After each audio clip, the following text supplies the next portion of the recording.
Hey, this is Russ.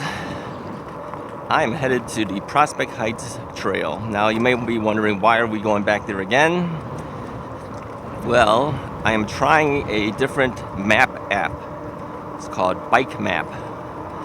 Now, the problem with using this over using my Apple map is that I do need to see the map, which means I can't record with the cell phone facing me.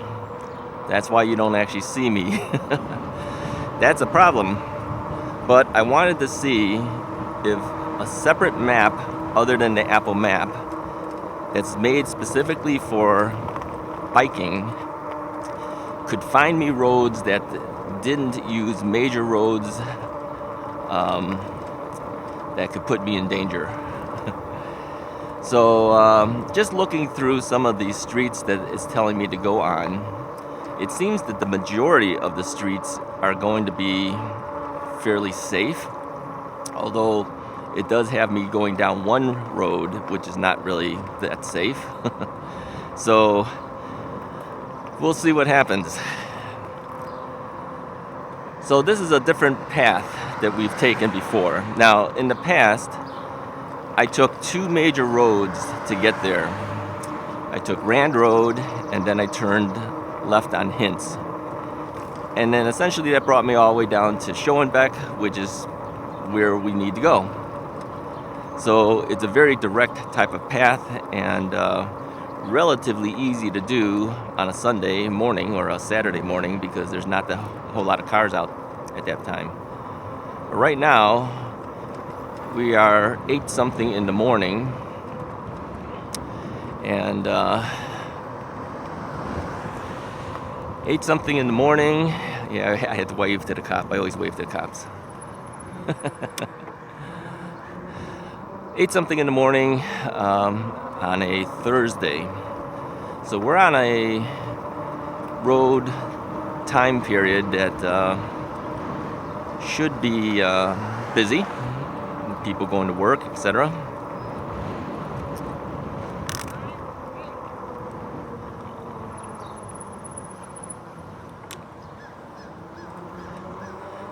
Cars are letting me go by, which is nice. I mean, he did get there before I did. There was a car on the left side. I know you guys can't see that. And he stopped and just waited for me to go. Yeah, if we had cars do that all the time, then it wouldn't be a problem for bike riders. But that doesn't always happen.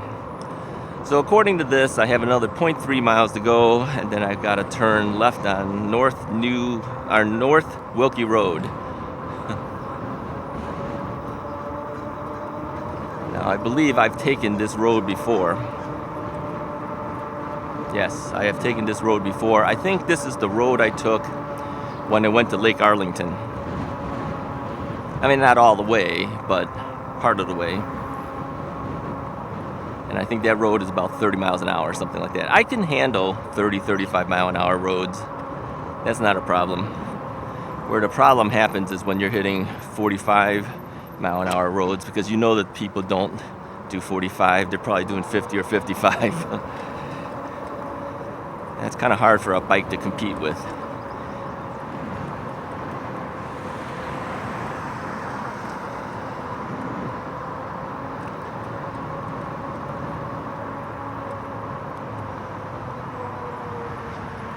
Right above us is the highway, obviously. We're not doing that.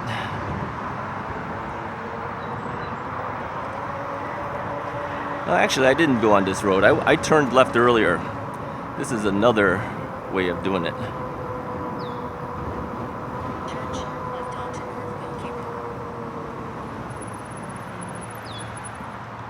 Let's see what we have here.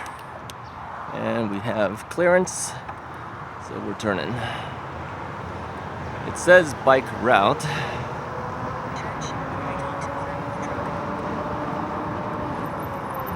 It's telling me to turn, which we will do. Yeah, it looks like this is taking me through what is noted as a bike route. Well, let's see where it goes. Turn right onto Williamsburg Street. Alright, I don't know why we would turn right, but let's do it. So it seems like we're going backwards. I think what this does is this is going to take me through as many side streets as possible, which is really what I wanted it to do. It's probably the longer method of going. It's not the most direct.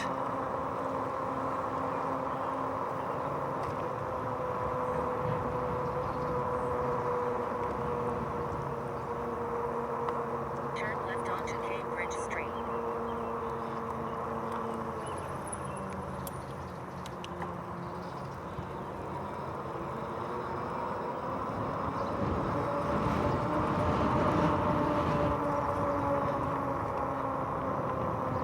Yeah, I think with the amount of turns that this thing is going to be making me go through, you definitely need you need to see the map. So if I use this program, I can't use my camera facing me. That might actually be okay, just to get somewhere, and then I could always turn the camera back on when I'm actually there. Turn right onto North Verde Drive. Okay, this road is kind of hacked up here, that's why. All right. Turn left onto Alexandria Street. They're doing construction over here. The thing is, it's all this gravel stuff. You can slide out from under it. You got to be really careful with that. Turn right onto North Shenandoah Drive. Yeah, we're going all over the place. This is interesting. Okay. Another thing that I thought of too, I don't know when my camera's going to cut out on me because I don't have the timer from the cell phone video. Oh well, if it cuts out on us, you'll know why. I'll just keep it running. Well, we're definitely in neighborhoods I've never been in before.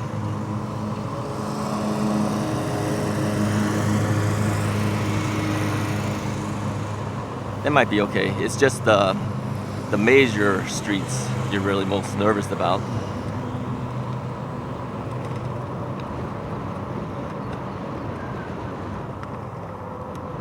Yeah, Right onto North Kennebec Drive. it seems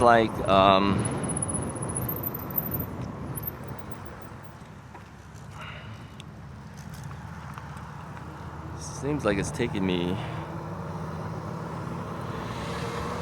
to areas I'm not familiar with.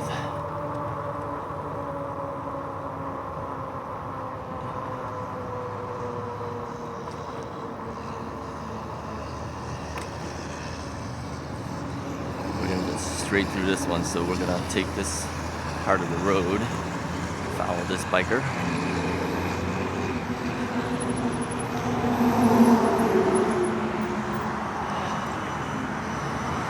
See, now a road like this would be hard for me to do, and we're going to have to use this road for part of the way.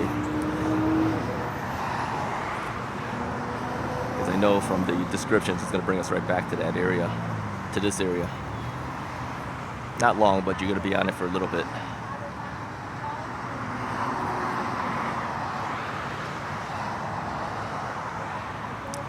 So there's a lot of cars stacked up behind us.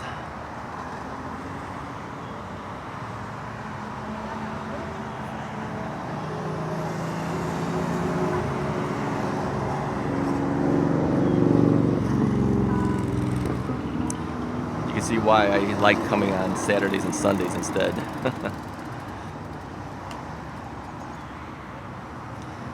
All the bikes are out.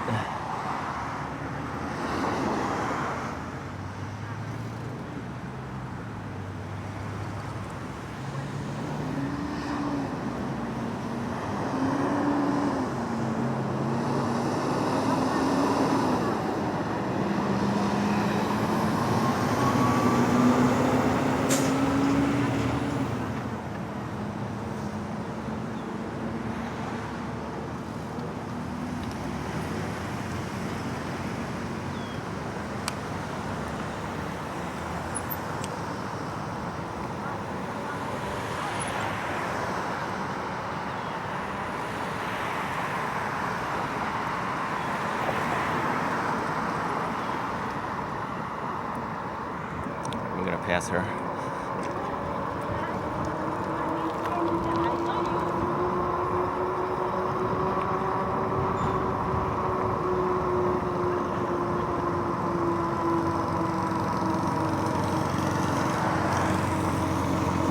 Okay, so it looks like what this thing did, it's taking us away from the major road, which is Palatine Road, and trying to find us a way to go around it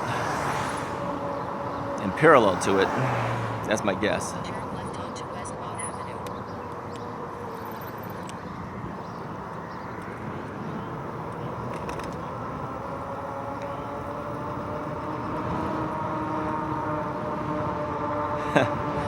All right.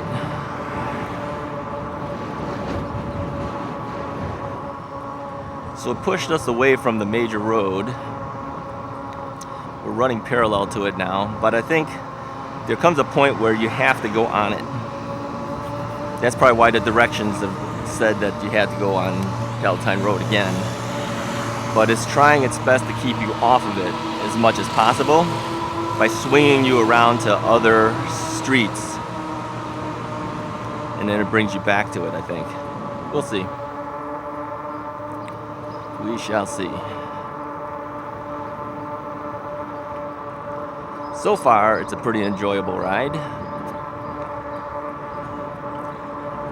This whole point of the bike, too,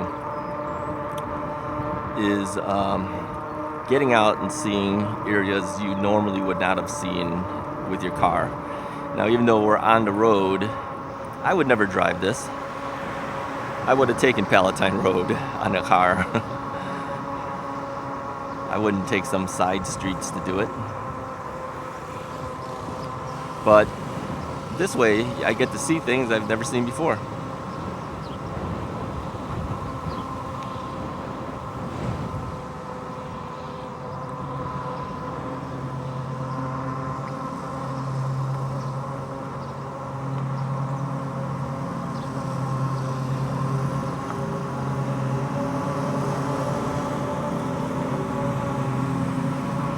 Now, on occasion, I am looking down and looking at the map, just seeing what's coming up ahead, where I need to go. Turn right onto North Highland Avenue. I think the one thing that this map doesn't do, it doesn't give me a lot of warning in advance as to when to turn audibly. There's a thing on the top that tells you, 700 feet, 600 feet, that type of thing. But I think if it announced it earlier, like when it hits 500 feet, it announces that you got to come turning in 500 feet, that would be better. It tells you just a little bit before you get there. So it already says I'm at 300 feet. I don't hear a thing yet. 250. 200. Turn left onto West Thomas Street. So you really don't hear it until you hit about 200 feet away. That's a little tight, I think. So we gotta cross this street, and this street is fairly well traveled. Not lots and lots of travel, but I know that people do go on it.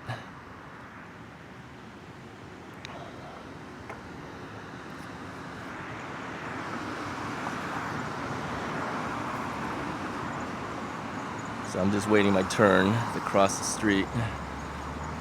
There's a car behind me, but I gave a hand signal to let them know that I am turning left.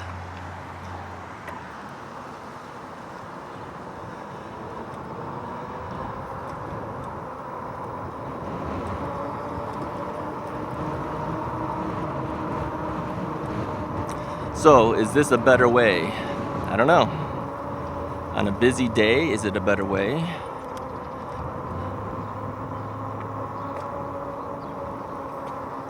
It's not as direct, that's for sure.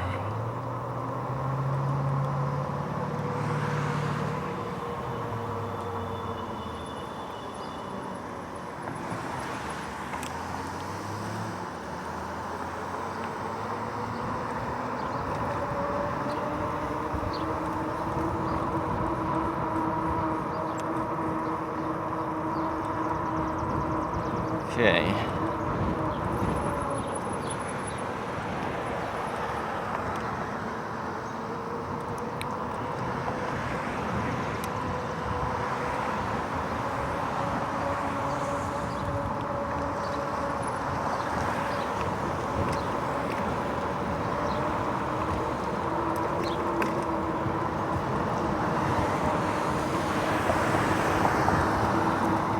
I would say we are definitely on the road with cars. All right, I'm back on the road. Camera shut off earlier. I don't know when it shut off, but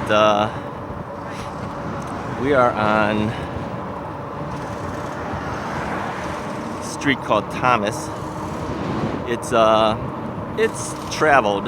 It's not like it's not a traveled road, but it's not a heavily traveled road compared to something like Palatine Road.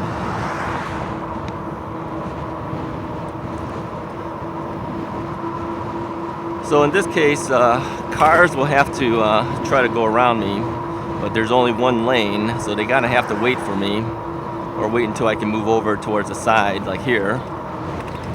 Then they can pass. But eventually, we do run out of shoulder, and then we have to come back in with them. Turn left onto North Dryden Avenue.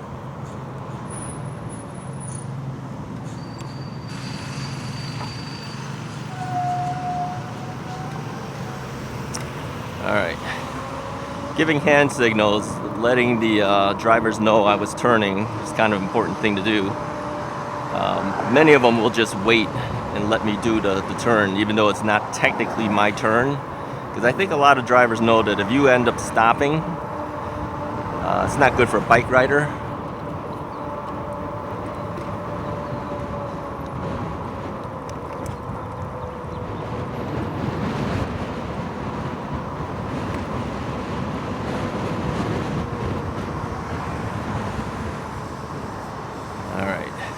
So this sign showed Lake Arlington bike route. So this must be the route that most people take to get to Lake Arlington. We're not going to do that, of course. We're going to pass that up and go to Prospect Heights Trail. But you do have to pass Lake Arlington in order to get there. So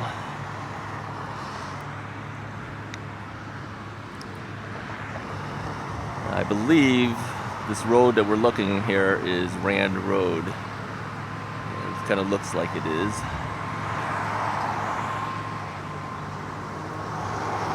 So you can see how busy Rand Road is if it's not a Sunday. I mean, the last time we went, there's like no cars on here. Look at all the cars that are passing through.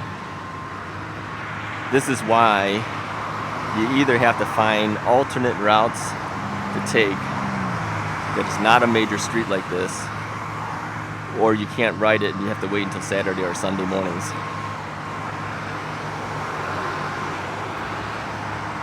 And this road is, I believe, 40 or 45 miles an hour right now. Now, I have ridden this before coming back, so you can see why I'm always hesitant about going on streets like this, I should say.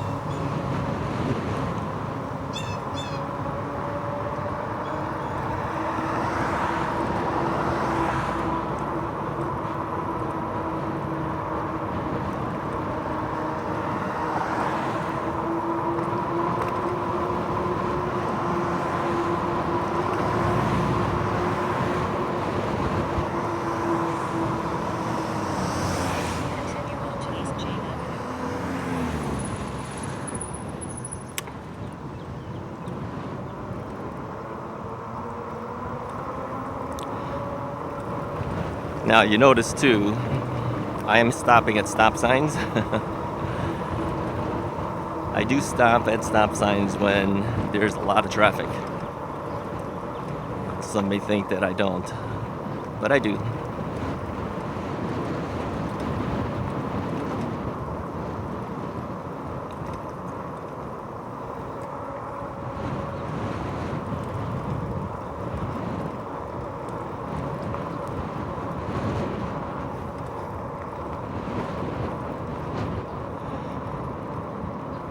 So what do you think of the ride so far? This is different, huh? Been on roads I've never ever seen or heard of before. We definitely have traffic. Turn right onto East Lillian Avenue.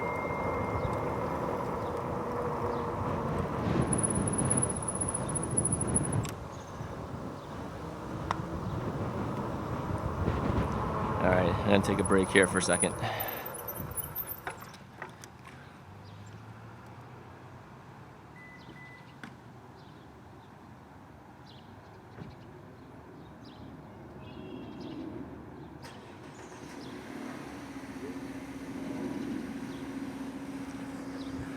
Alright, continuing on.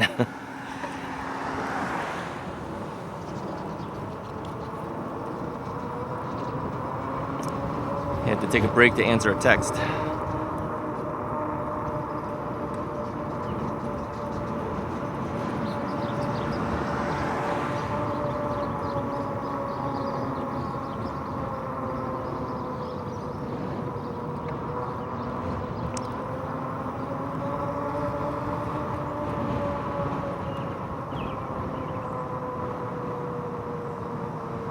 Turn left onto North Stratford Road.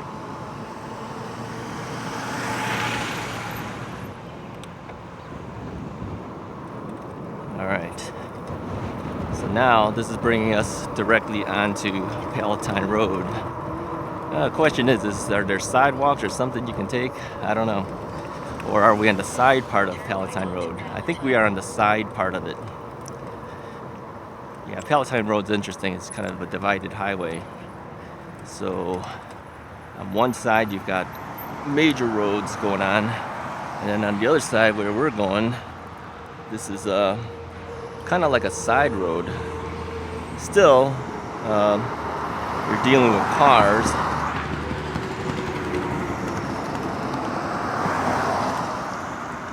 Alright. So you see over on the left side, that's the main strip. Those are guys that are going 50 miles an hour. We're on a side part, on a divided highway, that doesn't go quite as fast.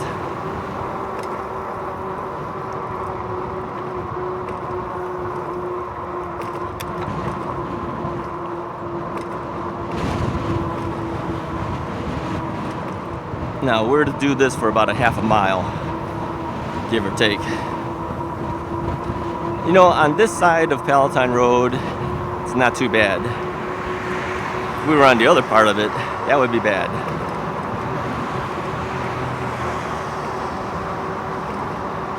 This side of it is 30 miles an hour. That side of it is 45.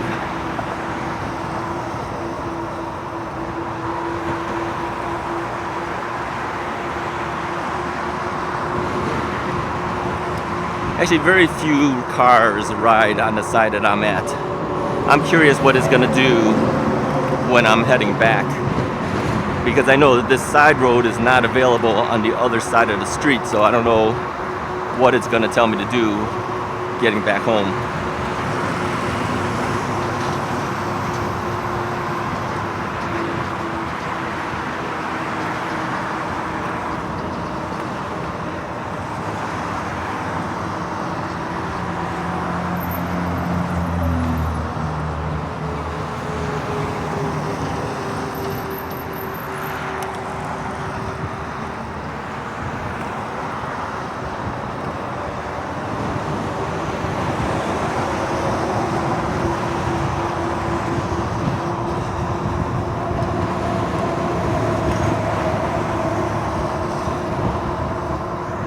We're gonna have to take a left turn at this light, so I'm gonna have to get into the left lane.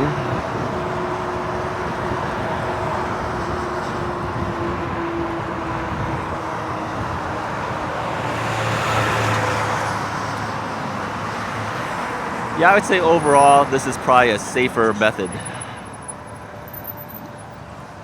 if you're going during a work day. If you're going Sunday morning, I think the other method's easier.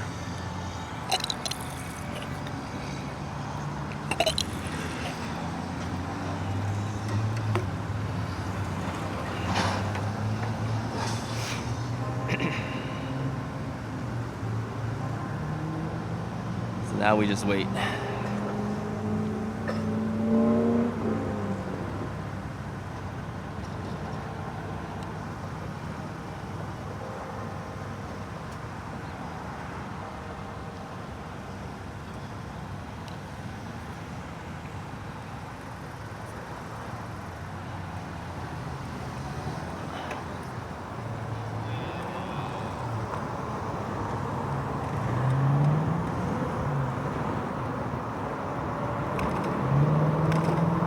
Okay.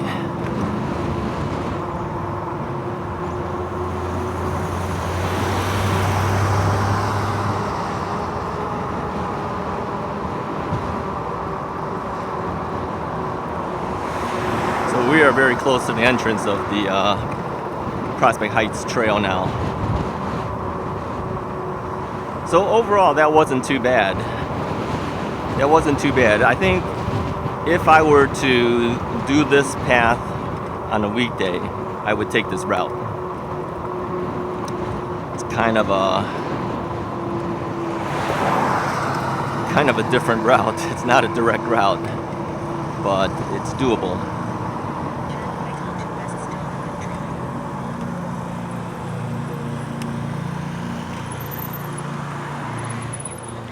All right, we have made it. We have made it.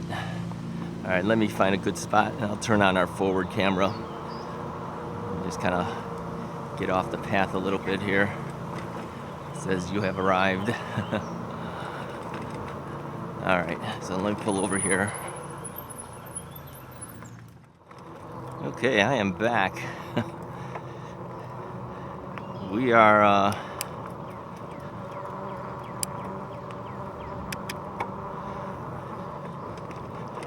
on the Prospect Heights Trail now. So yeah, getting here was interesting. It was a different kind of path to get here.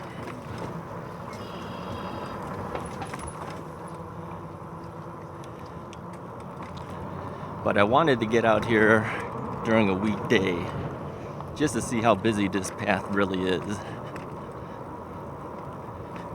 So yeah, let's get up this hill a little bit here. Taking side roads to get here took longer, that's for sure.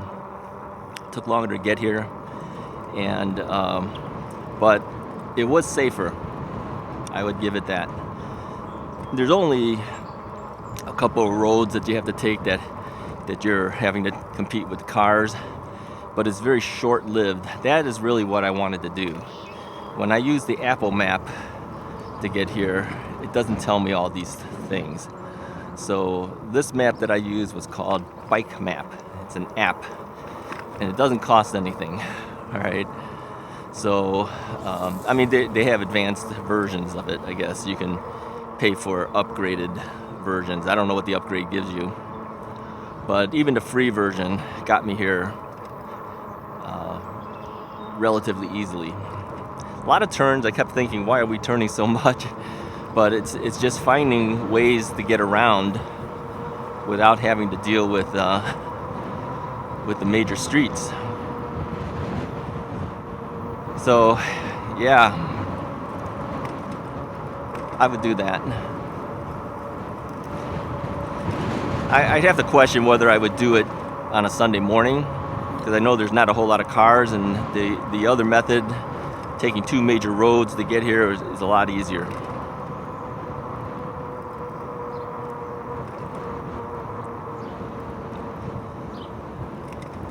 Now, last time I was here, we had water on the trail. Let's see if everything dried up by now. It should have. And again, here you've got to definitely stop because you're crossing major roads. These are things we don't see on Saturday and Sunday morning, obviously, with this many cars coming through.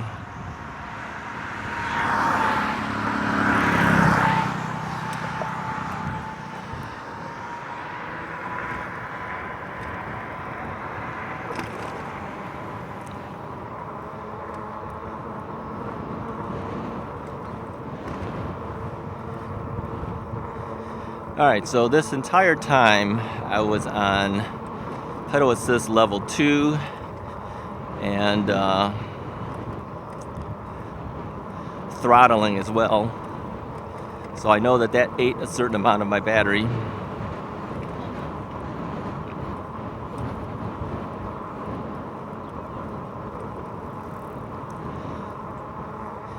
However, right now it still shows battery level of 5.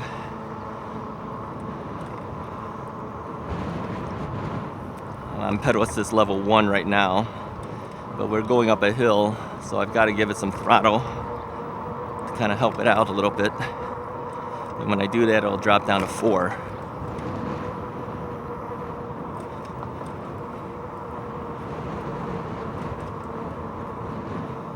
Now, the other day I ran into 2 people who had e-bikes. One guy had the exact same bike I had, and then the lady had an Avenger. That's a difficult word because you want to say adventure, but it's Avenger. Avenger.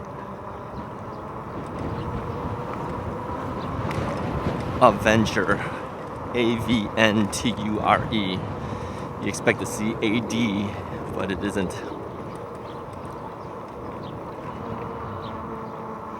He said he likes going off-roading. I don't want to do that. I know that if we did do that, that would open up a lot more, but I have to look out for my knee. I don't feel like taking a risk. If I don't have to, I'd rather take paths like this. Morning.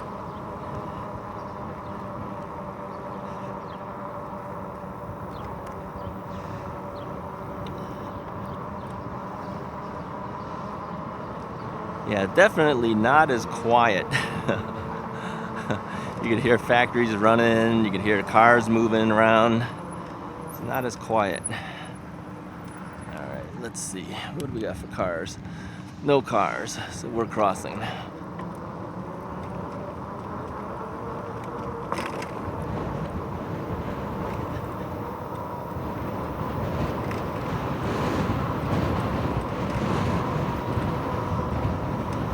So let me talk real quickly about something, upgrading your e-bike. Now this seems to be a popular thing. People buy e-bikes like the Rad Rover, they use it for a bit and then they start thinking I need to upgrade this and I need to upgrade that. Alright, now I'm not talking about adding accessories, because I've added a lot of accessories. I'm talking about modifying the bike, alright? Where you're really taking the controller off, putting a new controller on. You're changing the battery from a 48 volt battery to a 52 volt battery. Changing out the batteries, okay. Changing the motor out, all right. Adding an additional motor, making it a double motor system. All right, there's a lot of modifications you can do to these bikes. Let me tell you my thinking about this. My original thought was, I would never do it because I'm not interested in the speed issue. This thing is still flooded. Looking at this thing is still flooded. So do we go past it or we not? Okay, I think we're gonna go through it. We go through it, we go through it slowly, see what happens.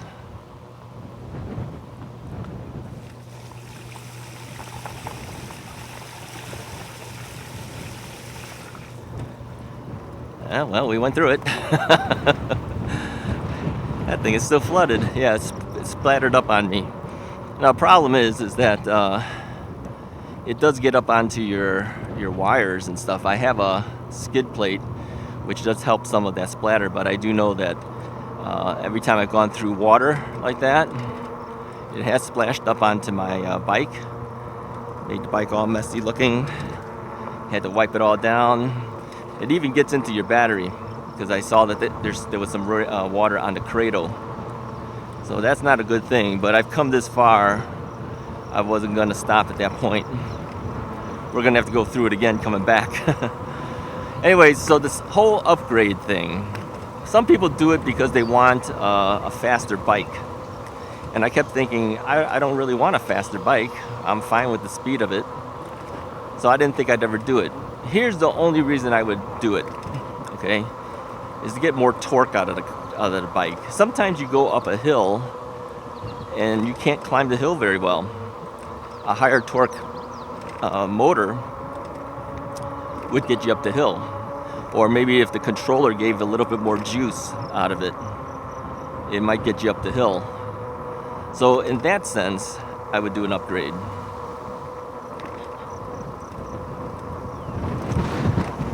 But to use it to go 40 miles an hour, or whatever amount of speed they're able to achieve, I don't think I would do it. And I know that there's a lot of people who do it for that reason. They want more speed out of it all. But yeah, I'm not interested in that. I want more range. I want more range and I want more torque. I want to be able to get up hills without a problem. I want to go farther, go longer, that type of thing. That's when I would do it. Okay. So is it worth it? I don't know. I think the first thing that people do is they upgrade the controller. If you upgrade the controller, I think that would give you a little bit more torque.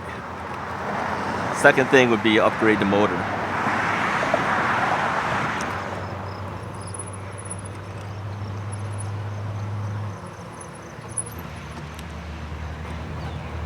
Okay, maybe not in that order sequence. Maybe upgrade the controller, then upgrade the battery maybe, and then upgrade the motor. I don't know. I haven't done it, so I don't know which is the proper sequence.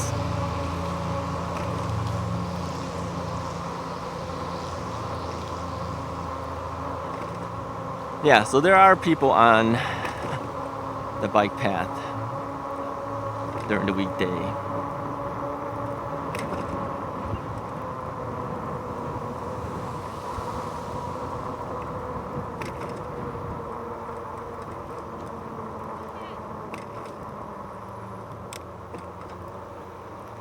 There you go.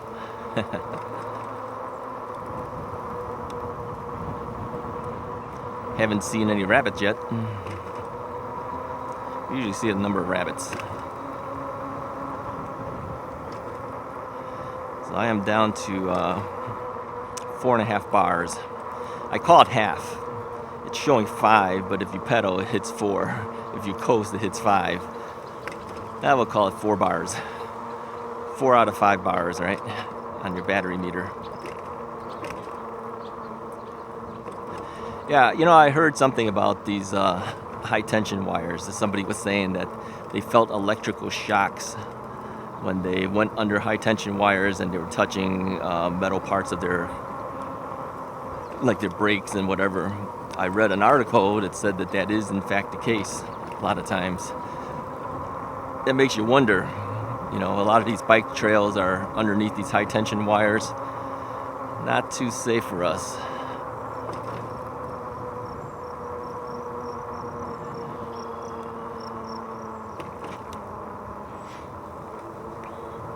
So far, it seems like that one puddle is the only puddle.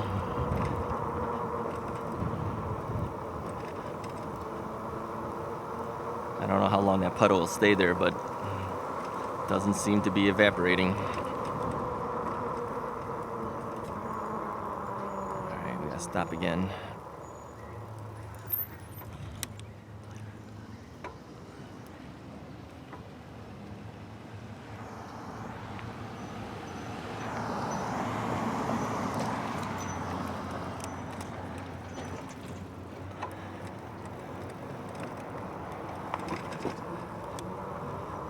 Alrighty. I see a lot of smoke up ahead. I don't know what's going on. Something's burning ahead of us. We won't run into it, I don't think, but there's a lot of smoke. Something's on fire ahead.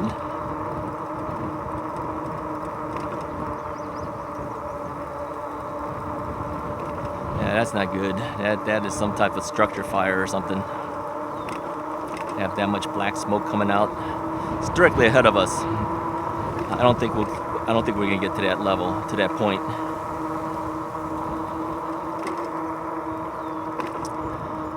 A little bit of water on the path here.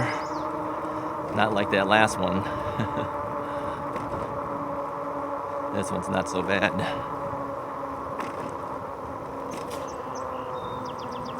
But little puddles like that, it's fine. Big puddles like we went through, that's not so good. I actually lifted up my leg because I know that it splatters up onto your leg. I got a little splattered, but that kind of tells you how much your bike is getting splattered too. But I wasn't going to turn back a second time. So now to get back, I could simply take the major road and skip this entire thing, but I don't want to do that.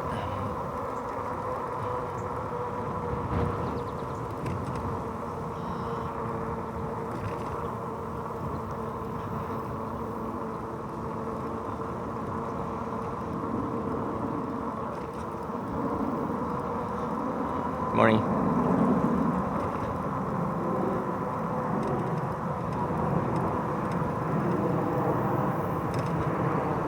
Alrighty.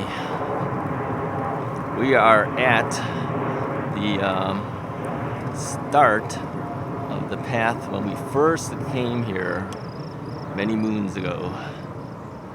Stop again here.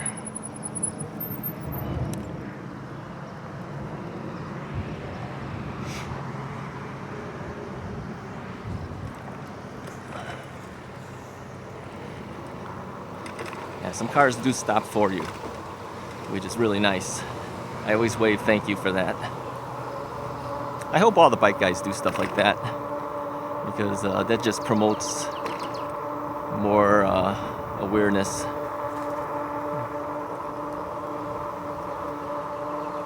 So we did it. We did it. We made it through here on a weekday.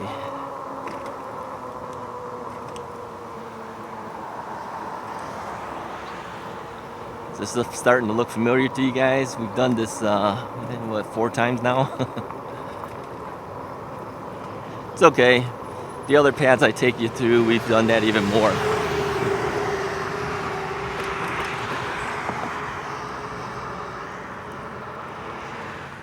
Okay, I just reset our camera here.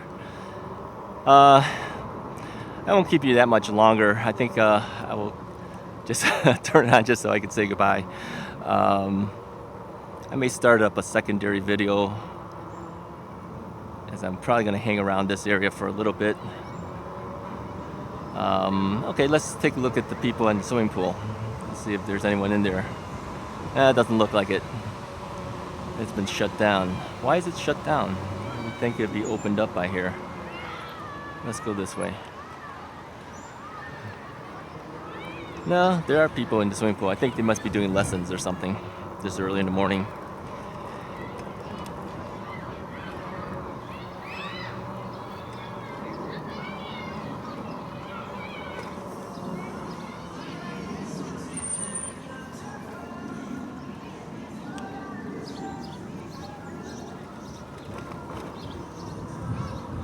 Yeah, they're doing lessons in the swimming pool area. Anyways, I will call it a quits for this particular video. Maybe I'll catch you on the next one. If you like the video, hit the like button, hit the subscribe button, and I'll talk to you guys next time.